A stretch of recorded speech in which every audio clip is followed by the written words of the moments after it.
Anna, can you come here for a sec? Alex's voice echoed from the living room, pulling me away from my sketches. I set down my pencil, rubbing my forehead. These wedding dress designs weren't going to finish themselves, but family first. In the living room, our kids, Mia and Lucas, were building a fort out of pillows and blankets, giggling like it was the best thing in the world. Alex, my husband of 10 years, looked up from his laptop, his eyes crinkling with that familiar smile.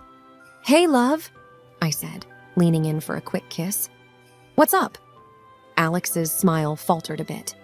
"It's about my sister, Clara. Mom just called. Clara's getting married again." I raised an eyebrow. "Again? What's this, her 5th time?" Alex shrugged, looking a tad uncomfortable. "Yeah, 5th. Look, I know Clara can be, well, Clara, but she's still my sister." Clara, Alex's older sister, was a piece of work. At 42, she'd been married 4 times, each wedding more extravagant than the last. And her personality? Let's just say she could make a saint swear. She and I had never seen eye to eye. Her idea of a conversation was more like a one-sided barrage. I sighed, already feeling a headache coming on. "So, what does this have to do with us? She's not expecting us to foot the bill for her wedding again, is she?" No, nothing like that," Alex quickly assured. "It's just, well, Mom mentioned that Clara might want her wedding dress from your studio." I choked on my coffee. "She wants what? Alex, you know how she treats me, and my work is not exactly bargain bin material. I have a reputation to maintain." Alex ran a hand through his hair, looking as if he'd rather be anywhere else. I know, but you also know how Mom is. She's hoping you'll do it as a favor. Family and all that." Family. That word always got me. I loved my in-laws. Truly I did. They'd been nothing but kind and welcoming to me. But Clara? She was the thorn in my side, the lemon in my paper cut. "Fine, I'll think about it," I said finally, my words clipped. "But I'm not making any promises, especially not to Clara." Just then, the doorbell rang. I went to answer it, and there they were. Clara, in all her overbearing glory, and my mother-in-law, sweet as ever, but with that hopeful look in her eyes. "Anna, darling," Clara's voice was like nails on a chalkboard. "I just knew you'd be thrilled to make my wedding dress. It's going to be the event of the year after all." I forced a smile, holding back 100 sarcastic replies. "Clara, what a surprise. Come in, let's talk about it." As they stepped inside, I braced myself. This was going to be one long, bumpy ride.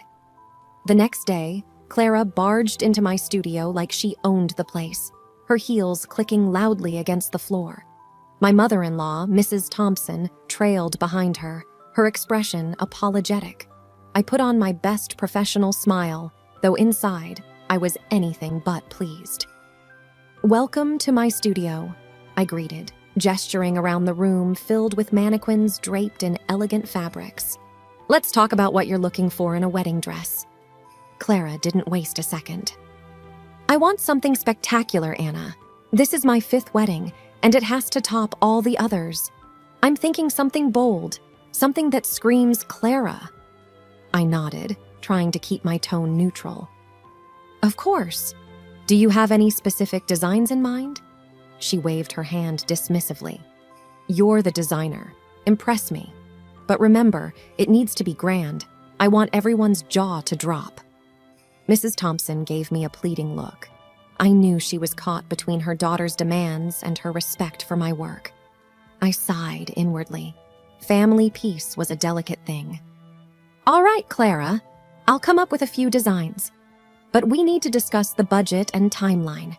Custom wedding dresses require time and resources." Clara laughed, a sound that grated on my nerves. "Oh, budget isn't an issue. Just make sure it's the best. And I need it in 2 months.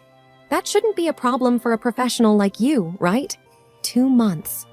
That was pushing it, especially with my other clients. But before I could respond, Clara added another jab. "And make sure it's better than what you usually do. This isn't just some run-of-the-mill wedding. It's mine. I bit back a sharp retort, reminding myself to stay professional. I'll do my best, Clara. Let's schedule a fitting session next week to take your measurements and discuss further details. As they left, Clara's parting words were, "Remember, Anna, I expect nothing but the best. Don't disappoint me." Once they were gone, I slumped into my chair, feeling the weight of the task ahead. Designing a dress for Clara, who was as demanding as she was condescending, was going to be a real test of my patience. But I had promised Mrs. Thompson, and I wasn't one to back down from a challenge, no matter how unpleasant it might be. A week later, Clara strutted into my studio for her fitting session, her attitude as overbearing as ever. I had prepared several sketches, each showcasing a different style, but I had a feeling this was going to be more about Clara's ego than the dress itself. "Here are the designs I've come up with," I said, spreading the sketches out on the table. "I've considered several styles that could complement your personality and the occasion." Clara barely glanced at them, her nose wrinkling in disapproval. "These are okay, I guess, but they're missing that wow factor. You know, something that makes people go, 'That's Clara.'" I took a deep breath, my patience wearing thin. "How about this one?" I pointed to a sketch of a bold, open-back dress. "It's elegant yet daring, much like your personality." Clara peered at the sketch, then shrugged. "It's fine, but it needs more pizzazz, and make sure it's white, pure white." I paused, choosing my words carefully. "Clara, have you considered maybe a different color, like blue, lavender, or even peach? Given that this isn't your first wedding, white might not be the most suitable choice." Her eyes flashed with anger. "Are you kidding me? It's my wedding, and I'll wear white if I want to. It's traditional. Are you saying I can't pull off white?" "No, it's not about that," I tried to explain. "It's just that white traditionally symbolizes—" "I don't care what it symbolizes," Clara snapped. "I want white, and that's final. Are you going to make my dress or not?" Seeing no point in arguing further, I nodded. "All right, white it is. Let's talk about the budget. Given the details and work involved, especially on such short notice, the cost will be around $2,000. Clara's jaw dropped. $2,000? Are you out of your mind? I'm family. You should be giving me a discount, not ripping me off. I already factored in a family discount, I explained, trying to keep my voice steady. The price is actually quite reasonable for a custom design and rushed order. Well, I'm not paying that much, she retorted. I thought you'd do it for free as a wedding gift or something. I was stunned. Clara, I can't just give away my work for free. There are costs involved, not to mention the time and effort of my team. Your team? Clara laughed mockingly. Please, it's just a dress. I'm sure you can whip it up in no time. And it's not like you're some big-name designer. I felt my cheeks flush with anger. My work has value, Clara. I'm sorry, but I can't just give you a dress for free. Clara stood up, her chair scraping loudly against the floor. Fine. I'll talk to Mom about this. She'll make you see sense. That evening, after a long day of wrestling with fabric and fending off Clara's demands, my phone rang. It was Mrs. Thompson, and her voice was laced with concern. I braced myself for what was to come. Anna, dear, I just had a talk with Clara, she began, her tone soft but heavy. She's really upset about the dress situation. I sighed, running a hand through my hair. I know, Mrs. Thompson, but what she's asking for, it's a lot. Giving away a custom dress for free is a big ask. It's not just the cost, but the effort and time that goes into it. There was a pause, and I could almost picture Mrs. Thompson's kind face torn between her daughters. Anna, I know it's a big favor, but it would mean so much to the family, especially to Clara. It's her 5th wedding, and she wants it to be special. Her words hung in the air, and I felt the familiar tug at my heartstrings. Mrs. Thompson had always been like a second mother to me, and I hated letting her down. All right, Mrs. Thompson. I'll do it. I'll make the dress for Clara as my wedding gift to her. But I have one condition. She needs to respect my time and the process. No last-minute changes or unreasonable demands. Mrs. Thompson's relief was palpable, even through the phone. Oh, thank you, Anna. You have no idea how much this means to us. I'll talk to Clara, make sure she understands your conditions. I ended the call with a heavy heart. I knew I was walking into a storm, but for the sake of family harmony, I was willing to weather it. The next morning, Clara waltzed into my studio, a smug smile on her face. So, I heard you've come to your senses and agreed to make my dress for free. Smart move, she said, her tone bordering on condescending. I forced a smile, keeping my emotions in check. Yes, Clara. I'll make your dress as a wedding gift, but I need you to cooperate with me. No more unrealistic demands or last-minute changes. Deal? Clara rolled her eyes but nodded. Fine. Just make sure it's the most stunning dress you've ever made. Remember, it's for Clara's big day.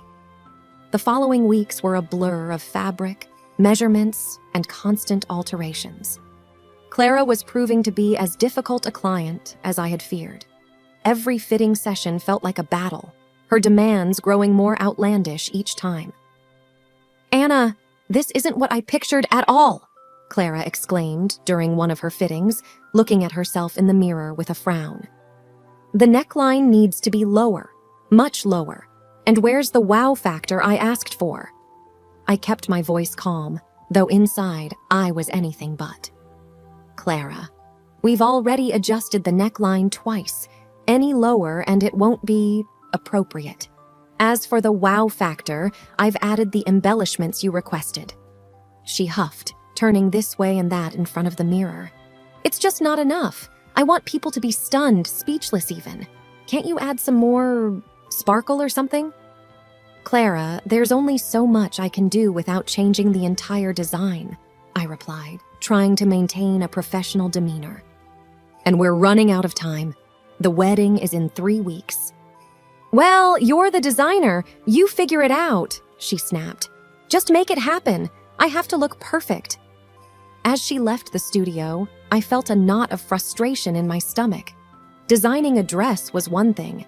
Dealing with Clara's constant dissatisfaction was another. But I was determined to see it through, if only to prove to myself that I could handle even the most challenging clients. The next fitting was no better.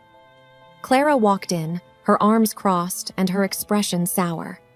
This dress better be improved, she said, barely greeting me. I helped her into the dress, which I had painstakingly altered according to her last set of demands.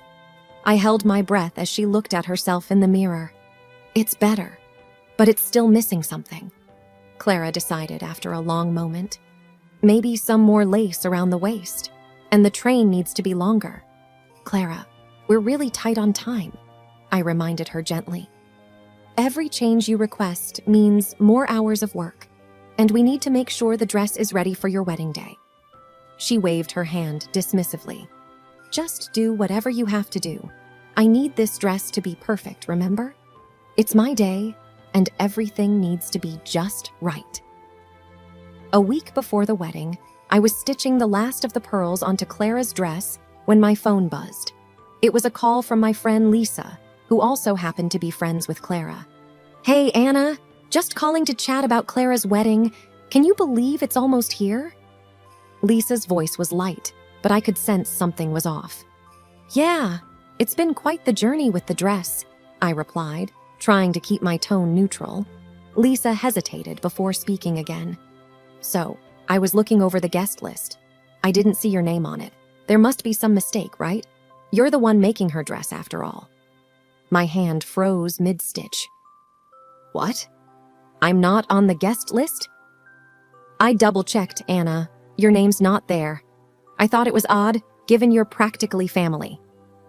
Anger and disbelief swirled inside me.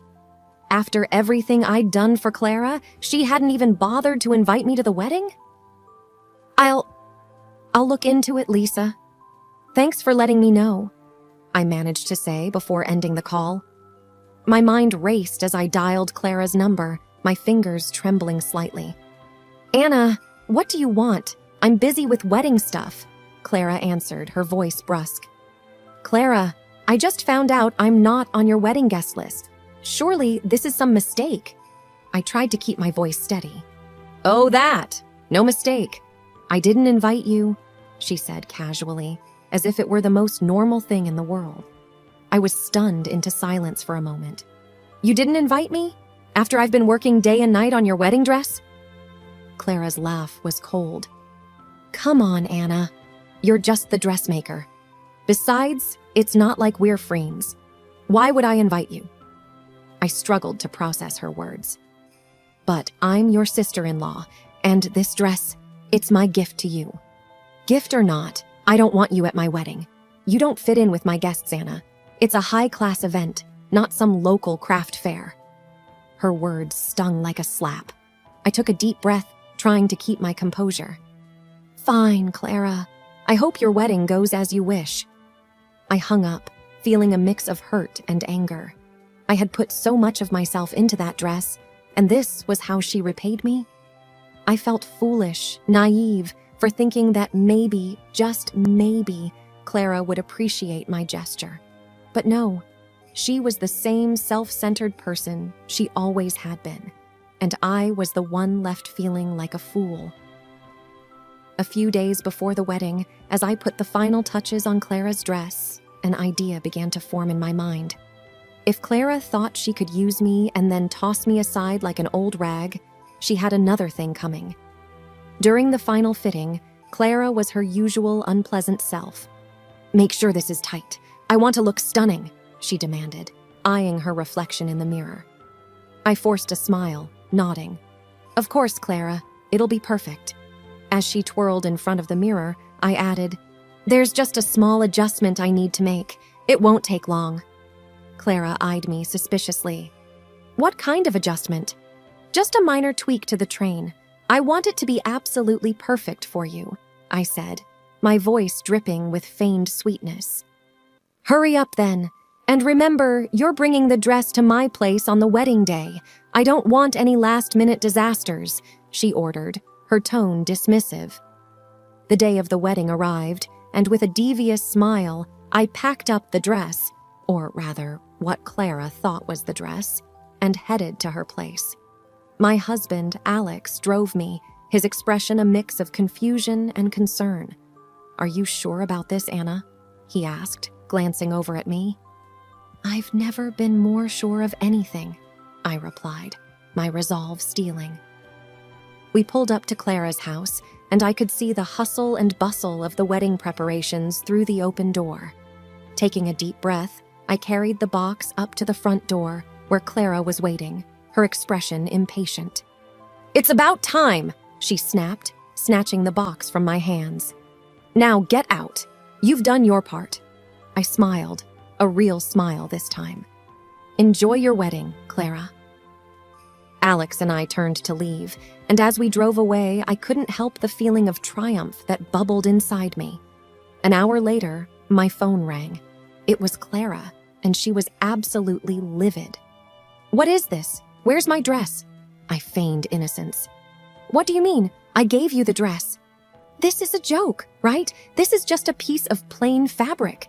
Where is my real dress? She screeched into the phone. I let out a sigh, feigning regret. Clara, that piece of fabric is what you deserved. After how you treated me, did you really think I'd let you walk all over me? There was a stunned silence on the other end. Then Clara exploded. You'll pay for this, Anna. You've ruined my wedding. The call ended, and I turned to Alex, who was looking at me with a mixture of shock and admiration. Well, that's that, I said, feeling a weight lift off my shoulders. An hour after the phone call, I was in my living room trying to relax when the doorbell rang. I opened the door to find Clara standing there, her face red with rage, clutching the piece of fabric I had given her. Her mother and her fiancé were standing behind her, looking equally shocked but for different reasons. "You ruined my wedding!" Clara yelled, waving the fabric in my face. "How could you do this to me?"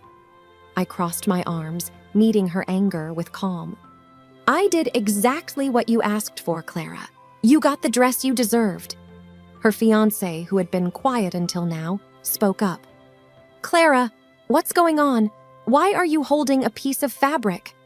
Clara turned to him, her face twisting with fury. This woman," she spat, pointing at me, "promised to make my wedding dress and then gives me this joke." Her fiancé looked at me, then back at Clara. "Is this true, Anna? Did you promise to make Clara's dress?" I nodded. I did. But Clara didn't invite me to her wedding, didn't pay for the dress, and treated me terribly throughout the whole process. This was my response. There was a moment of silence as her fiancé processed this. He then turned to Clara, his expression hardening. "Is it true you didn't invite Anna after she made your dress?" Clara's eyes darted around, realizing her situation was unraveling fast. "Well, it's not a big deal. She's just the dressmaker." Her fiancé shook his head, looking disappointed and angry. "Clara, this is not the person I thought I was marrying. I can't go through with this." He turned and walked away, leaving Clara standing there, speechless. Her mother, Mrs. Thompson, who had been quietly observing the scene, stepped forward. "Clara, I think you need to leave," she said softly but firmly. "Anna, I'm so sorry about all of this." Clara, now in tears, turned and ran off, her wedding dreams shattered. As they left, I closed the door, feeling a sense of closure. Alex, who had been watching from the hallway, came over and hugged me. "You okay?" he asked.